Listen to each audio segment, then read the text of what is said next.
Hi, everybody. Thanks for joining us today. This is another UHP Facebook video. We wanted to get through this and go over everything that you got through yesterday's email. I want to first say thank you to some of the people who are with me today and some of the people who weren't able to be here today. First off, we'll start with Ann Horbatuk, who was not able to be on the video today. She's the Chief Operating Officer for UMG. With us today, I got Sean Brown, UHP's first Vice President-elect. Karen Buffkin, who is the Executive Director of Employee Relations. Christy Francesco is also here with us. He's a Vice President of Communications for UHP and also works communications for UConn Health. So he's covering a dual role with us today. Also, I have Caryl Ryan, Chief Nursing Officer and Chief Operating Officer of UConn Health. And Lakeesha Brown, Vice President of HR for UConn Health. And myself, Bill Garrity, UHP President. We were talking yesterday and came up to the agreement that we should probably all get together and have a conversation of everything that came out yesterday and try and do a little better explanation on what's going on. So that's what this is all about. I do want to start. We're going to go through a lot of stuff. We're going to try and do it pretty quickly, though. Caryl Ryan, thank you very much for joining me today. Please, can you tell us where we are right now? How did we get here? Sure. Thanks, Bill. And hi, everyone. First, I want to just thank everyone for all of their dedication, particularly over these last 3 years of pretty challenging times. As we went through UHP negotiations last year, it was very obvious as we were encroaching, meeting after meeting that nursing really had to, we really needed to look at it with a fine-tooth comb and really look at, as we were having increased vacancies, really what we were going to do and how we were going to benchmark. So that journey did begin and was an intense focus, particularly over the last 3 to 4 months. And it was really that intensely focused because of our increasing vacancies. So just to give you an idea of present state, right now within the APP staff, which is the advanced practice staff, APRNs and PAs, we have about 35 vacancies, and that is JDH and UMG combined, which is pretty significant number for our providers. And we probably have a total providers ranging up for about 135 or 140 provider extenders that are APP staff. So that's significant. We look at our nursing staff.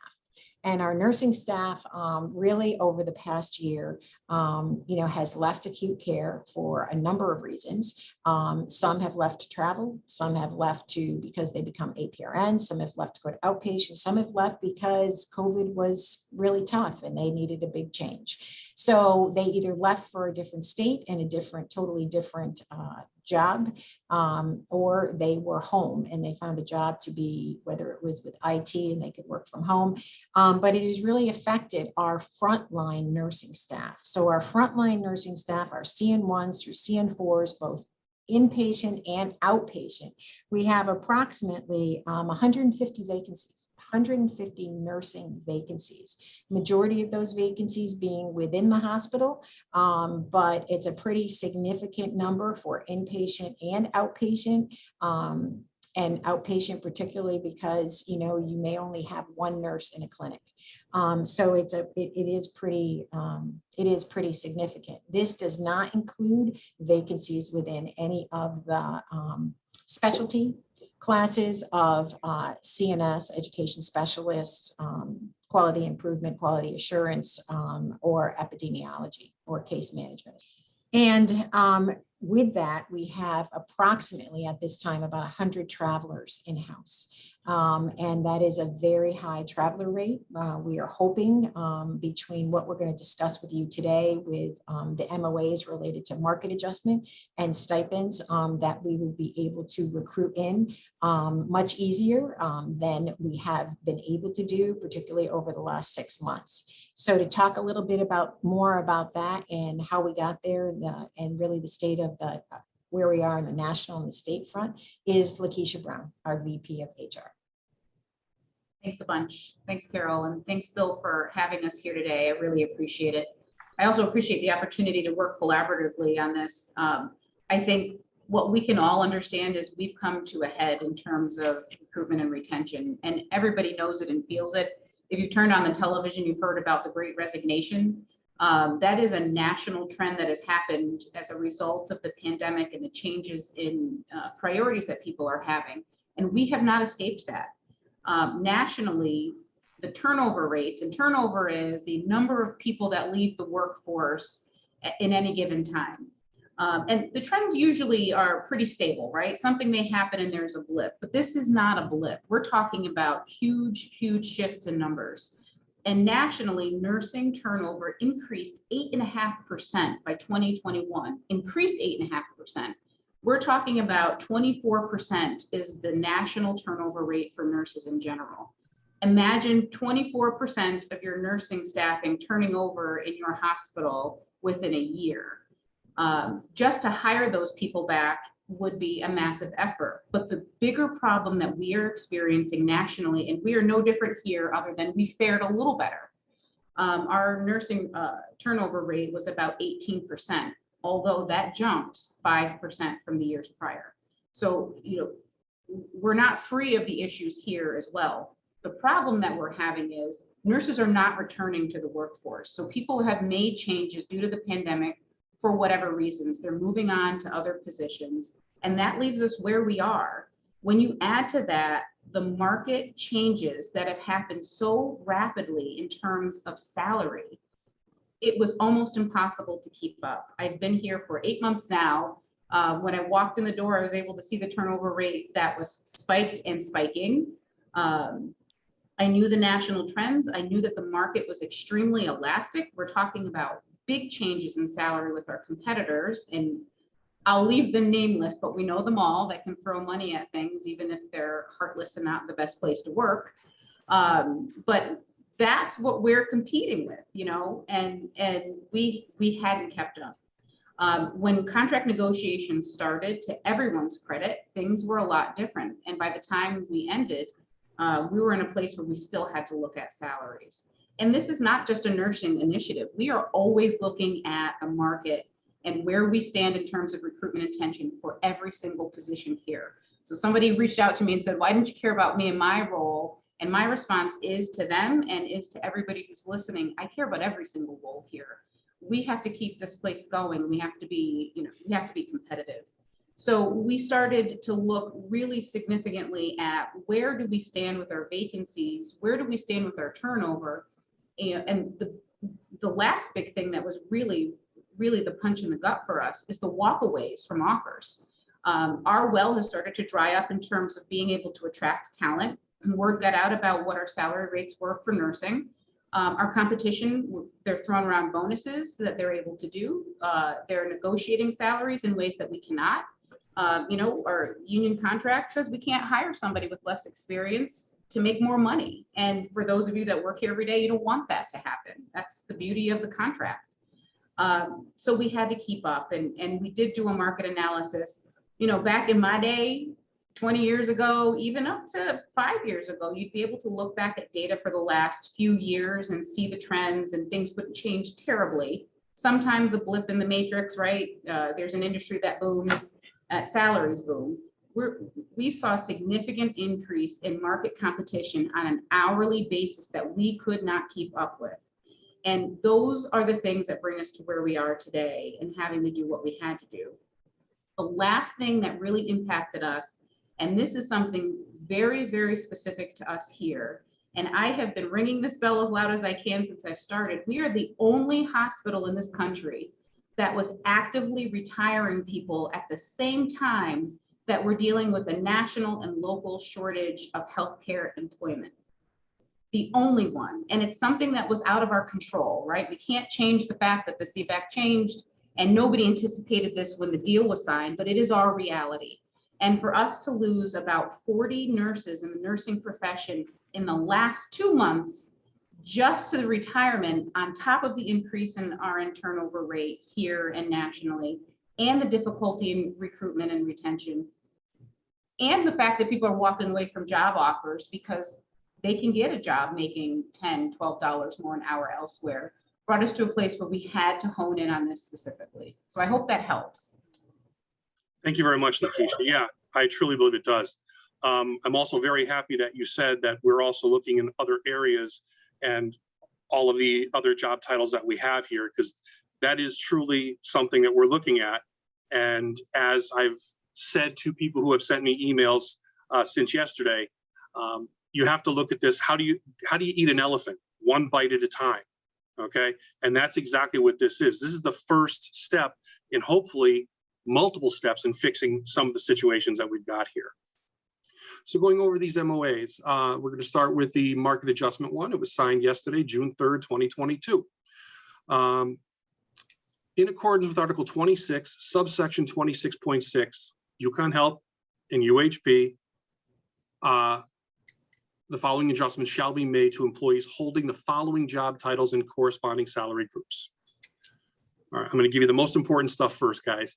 CN1s, which are salary group 6, CN2s, salary group 7, CN2 outpatient, salary group 7, CN3s, CN3 outpatient, salary group 8s, CN4s, and CN4 outpatient, salary group 9, shall be moved effective within the pay period beginning 7/15/22 to the following.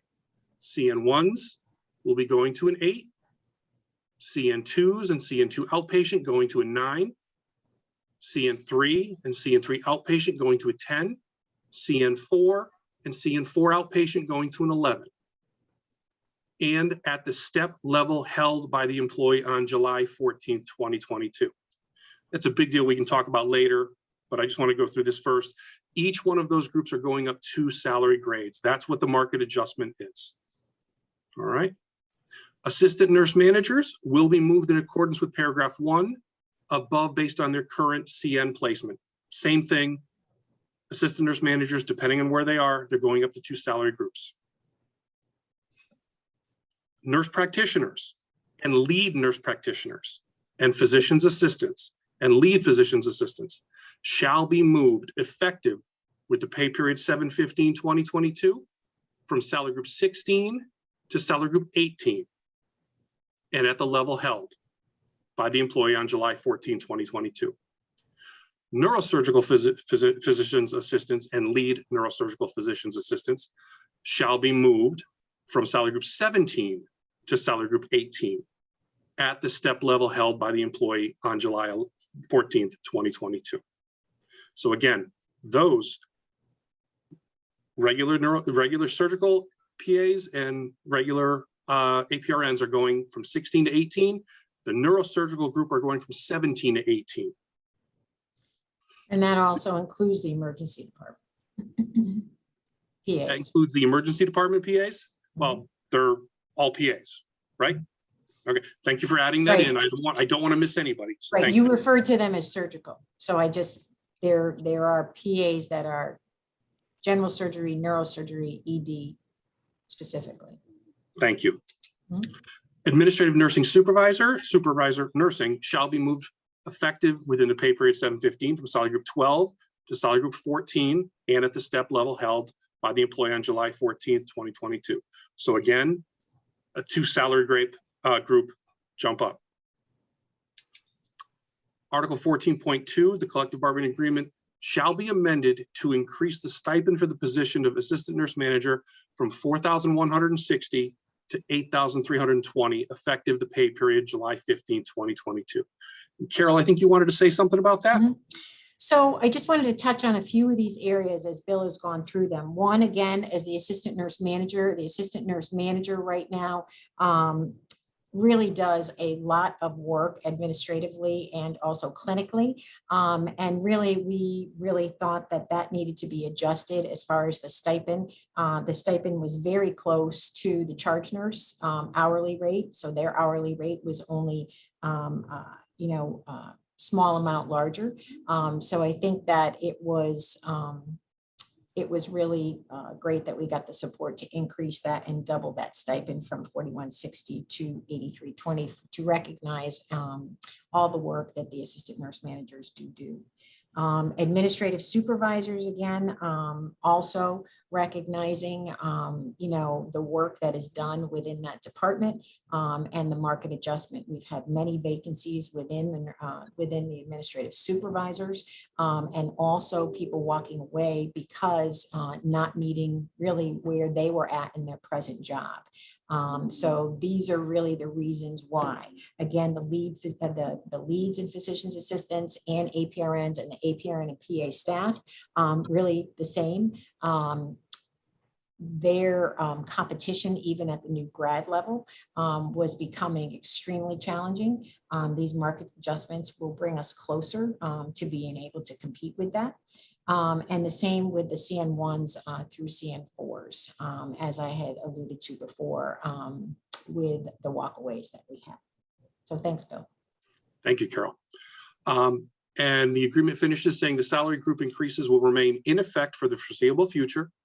Nothing in this agreement prohibits UCH from addressing market adjustments or salary grades in accordance with the job evaluation system. This agreement supersedes prior MOAs, specifically as to the titles listed herein. This is not the first time market adjustments have happened. It's not been the last time the market adjustments have happened. This is just the way things are working right now. And it finishes with, this agreement is without precedent for either party in any pending or future situations. Now, that's the legalese that they like to throw in. I have to deal with it. And, I just want to be complete in this. So our APRNs and PAs, where, years ago, they used to be segregated and the PAs were mainly working in the surgical and the ED department. We have APRNs and PAs that are both in the emergency room. That are both in the ICU. We have mainly PAs that are in the emergency room, general surgery, neurosurgery, and we have PAs right now in both urgent cares and APRNs also working there. So just want to be covering that. We have APRNs also in our cancer center, but we do have some mixing of PAs and APRNs, like in orthopedics, where we have a PA and we have 2 other APRNs. So I think that they do a great service for us, and they are well respected as providers, and we are extremely happy to receive the support for this also. So yeah, I just want to jump in also because Bill mentioned the legalese, which is there for a reason. But we also mentioned this isn't the first time we've done this. It's not the last. Again, I made the points about why we did what we did related to the market analysis and took action. It's not just because we're watching the market and we respond to, every blip in the market. It's based on what are the conditions that lead us to these sorts of agreements and legalese. So thank you for reading it all out loud. The next thing I want to do is go over the other 2 agreements that we had gone over. Our recruitment and retention stipend, we have a couple groups that had to get added into this. The current agreement that we have goes until July 15th, I want to say July 14th it goes until. And I want everybody to know how close that we work with, that UHP works with nursing.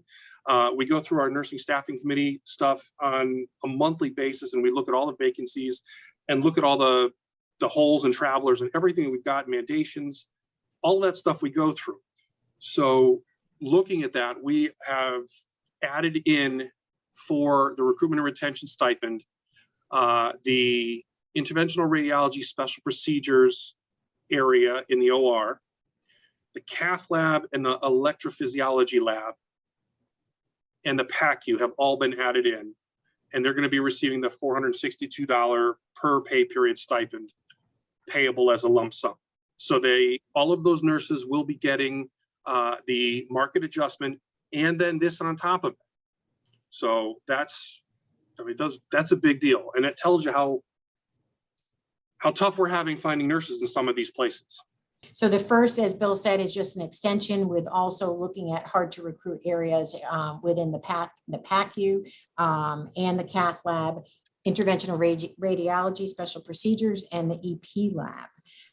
Whereas the second one that goes from July to July 2022, and I think it's the 15th, is it, Bill? Yep.